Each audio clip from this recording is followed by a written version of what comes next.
हाय, hello, नमस्कार. Welcome back to my channel. कशा आहात सर्वजण? मजेत आणि मस्त ना? आम्ही पण खूप छान आहोत. सगळ्यांना सगळ्यात अगोदर श्री स्वामी समर्थ. तुम्हाला आजचा दिवस खूप छान, सुंदर आणि चांगला जावो हीच आई जगदंबे स्वामींच्या चरणी प्रार्थना. चला तर मग व्हिडिओला सुरुवात करू. स्किप न करता पूर्ण बघा. आवडलं तर नक्की लाईक, कमेंट, शेअर करा. चॅनलवर नवीन असाल तर सबस्क्राईब करा. तर सकाळी सकाळी व्हिडिओला सुरुवात केलेली आहे नेहमीसारखीच. आणि चहा ठेवला, स्वामींचं दर्शन घेतलं. आणि आज ना वाढदिवस आहे माझा आणि बर्थडेच्या दिवशीचा हा व्लॉग आहे, तर तुमच्यापर्यंत उशिरा येणार आहे. त्यामुळं आज किती 6 तारखेला माझा बड्डे होता आणि आज 9 तारखेला तुमच्यापर्यंत हा व्लॉग येईल. तर त्या दिवशीचा हा आहे. तर दिवसाची सुरुवात एकदम छान आणि मस्त केली होती स्वामींची पूजा करून. आणि इथं आहे ना आता स्वयंपाकाची तयारी चालली माझी. हा आहे दुधी भोपळा. तर दुधी भोपळ्याचीच आता मला भाजी करायची होती, तर मस्त असा कट करून घेतला आणि छान असं मिरची पावडर, कांदा म्हणते, लसणाची पेस्ट वगैरे टाकून मिरची पावडर, कांदा, लसूण मसाला हे सगळ्या काही गोष्टी टाकून घरचा काळा मसाला थोडासा टाकला मी याच्यामध्ये थोडाशी चव येण्यासाठी. आणि छान असं मिक्स करून घेतला भोपळा टाकून. त्यामध्ये भाजी बनवून घेतली आणि सकाळी सकाळी इथं चहा ठेवला होता. म्हटलं चहा पण घ्यावा आणि स्वयंपाकसोबतच म्हणजे नाही का, स्वयंपाकाची पण तयारी मी चालवलेली आहे, कारण डबे वगैरे द्यायचे वेळेत. त्यामुळं झालं पाहिजे सगळ्या गोष्टी. आमच्या शिवलासुद्धा दूध आणि चहा मस्त असा झाला आहे त्याचासुद्धा. आणि कणिक इथं मळून घेत आहे लगेच. आणि असं झटपट स्वयंपाक मी केला होता. आणि हे बघा, चपात्या पण इथं आता रेडी झाल्यात. आणि सगळ्यांना म्हणजे इकडे तिकडे जायचं असतं, सकाळी सकाळी गडबड असते, त्यामुळे ना मग पटकन असं स्वयंपाक मला करावा लागतो इकडे. आणि चपात्या करता करता मग त्यांना जेवायला पण दिलं. आणि नाश्ता वगैरे झाला त्यांचा. सकाळची न्याहारी समजा झालेली आहे आता. आणि आता टिफिनला बाकीच्या चपात्या आणि बाजरीच्या भाकरी असं मला बनवायचं असतं रोजच. तर आता बनवून घेतला स्वयंपाक तर झाला. आज आता इथं ना थोडंसं वृक्षारोपण करायचं ठरवलेलं आहे. आणि छान अशा मोगऱ्याच्या कटिंग आम्ही इथं बनवून घेतलेल्या आहेत, कारण काहीतरी आपल्या बड्डेच्या दिवशी आपण स्पेशल असं बनवायला पाहिजे. आणि माझी इच्छा होती असे एक झाड किंवा आणखी काहीतरी लावण्याची. तर प्लांट्स काही मला उपलब्ध झाले नाही. मग खूप मोठा वेल आहे मोगऱ्याचा, खूप मोठं झाड आहे आमच्या घरी. तर त्याच्याच मी आता इथं कटिंग करून घेतलेले आहेत कट्स. आणि हे बघा, इथं छोटी छोटी माठं पण आहेत. ते जे म्हणजे त्याचा काही उपयोग नाही आहे आता, असेच पडून होते इकडे तिकडे. आणि गावाकडे बघा तुम्ही बऱ्याचशा घरामध्ये असले तुम्हाला भेटतील जुने पुराणे छोटे छोटे गाडगे मडके. तर मग मी त्याचाच उपयोग आता इथं झाडं लावण्यासाठी करणार आहे. त्याला खरं तर कलरिंग करायची होती मला, पण आता सध्या तर अवेलेबल नाही आहेत कलर आमच्याकडे. तर आता शाळेचे पण कलर होते अवनीचे, ते पण आता खराब झालेले आहेत. ते काही कलर राहिलेले नाही आहेत व्यवस्थित. तर म्हटलं जाऊ द्या, आता तसंच लावून घेऊ होतं यामध्ये झाडं.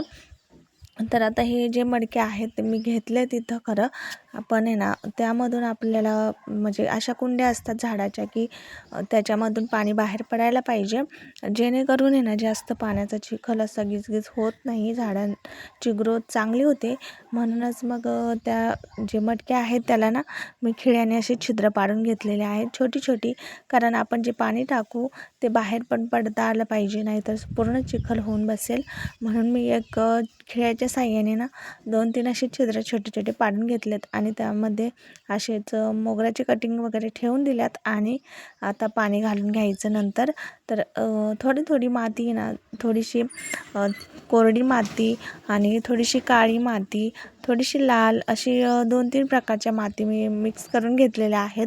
आमच्या इकडे ना शेतामध्ये खूप काळी माती आहे. त्याने काय होतं, चिखल म्हणजे असं खूप चिकट माती असते ना ती शेतातली, तर त्यामध्ये ना झाडं जर आपण ह्या कुंड्यांमध्ये टाकून जर लावली ना तर वेगळेच होतात. अशी 2-3 प्रकारची माती मिक्स करून ना आपण ती छान अशी बनवून घ्यायची आणि कुंड्यांमध्ये भरून घ्यायची.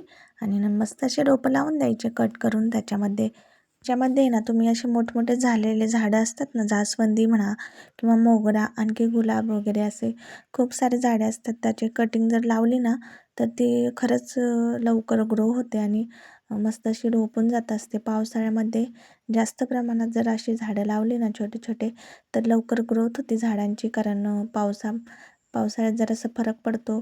नेहमी थंडावा पाऊस वगैरे असतो चालू, त्यामुळे लवकर झाडं रोपतात. आणि झाडं वगैरे लावून झाले आता. मस्त आता इथं दळण करायला घेतलं आहे. गव्हाचं दळण काढलं आहे आणि बघू शकता शिव अवनी कसे बसला आहेत मस्त. दळण म्हणजे नाही का, गव्हाचं दळण मी काढलं की शिव आमच्या मध्ये मध्ये करत असतो, कारण त्याला दळण करायला आणि मध्ये मध्ये गहू सांडायला खूप जास्त आवडतं. आणि प्रत्येक लहान मुलं तसेच असतात. अवनी पण त्याच्यासोबत बसली होती, पण आता म्हटलं आता दळण करावं की ह्यांनाच बघत बसावं, म्हणून मी थोडा वेळ गपचूप बसले होते. कारण काय करावं कळत नव्हतं, कारण सांडतात पण हे मुलं. अवनीचं नाही, पण ते शिव जास्त सांडत असतो आमचा. तर आता इथं आहे ना मस्त चाळून घेते आता गहू. आणि घरचे गहू आहेत त्याच्यामध्ये ना त्या खूप सारे म्हणजे जे खडे वगैरे नाही आहे, कचरा आहे. हार्वेस्ट मशीनने काढल्यामुळे खूप जास्त कचरा होऊन गेलेला आहे त्या गव्हाच्या पोत्यांमध्ये. असे चाळून चाळून मस्त असे वर निघत आहेत मग ते. आणि खाली आहे ना खूप चुरा पडला आता गव्हाचा पण. तर मग एकटीच दळण करत बसले होते मी, पण आजी म्हटलं चला मी तुला जरासं चाळून देते गहू. आणि आजीने चाळून दिल्यानंतर मग खूप लवकर असं दळण झालं. आणि हे बघा एवढे सारे गहू सांडले होते शिवने. तर ते सगळे आता आजी एक एक करून भरून टाकते आणि शेळ्यांना वगैरे कोणाला तरी, म्हणजे शेळ्या किंवा करडं खातील अशा हिशोबाने आता एका प्लेटमध्ये आजी भरत आहे. तर असेच लहान मुलं मध्ये मध्ये करत असतात, दळणं दुळणं काही पण आपण करत असो तर ते यांना मध्ये मध्येच करत असतात. तर आजीला काही एवढं काही दिसत नाही आहे, तरी पण मस्त असं चाळून दिले होते मला बऱ्यापैकी गहू. आणि 1-1.5 पायली गव्हाचं दळण करायला ना खूप जास्त वेळ लागला आम्हाला. आणि दळण वगैरे केलं आणि मस्त संध्याकाळचा इथं चहा वगैरे घेते आता मी. सगळ्यांनी चहा घ्यायला आहे माझ्यासोबत. आणि ना संध्याकाळचा चहा असो किंवा सकाळचा मी आणि आजीचं सोबत घेत असतात, कारण दुसरं तर कोणी चहा पित नाही आमच्या घरामध्ये. आम्हालाच चहा लागतो. थोडा तरी चहा घेतल्याशिवाय ना डोकं शांत होत नाही. नाहीतर या उन्हाळ्याचं चहा पण जास्त प्यायला नाही पाहिजे, पण 1-2 म्हणजे सकाळी आणि संध्याकाळी पिल्याशिवाय ना म्हणजे मन म्हणजे दिवस पण जात नाही व्यवस्थित आणि फ्रेश पण वाटत नाही, म्हणून चहा हा घ्यावाच लागतो. तर आता इथं बघा संध्याकाळचा टाईम झाला आहे, तर वातावरण असं काहीसं झालेलं आहे आमच्या इकडे. आणि संध्याकाळी बर्थडे असल्यामुळे मस्त असं मिसळपाव चा बेत होता. अवनीच्या पप्पांनी मागवलं होतं मिसळपाव, बाहेरूनच घेऊन आले होते. आणि त्यांच्यासाठी नॉनव्हेज बनवलं होतं मी घरीच.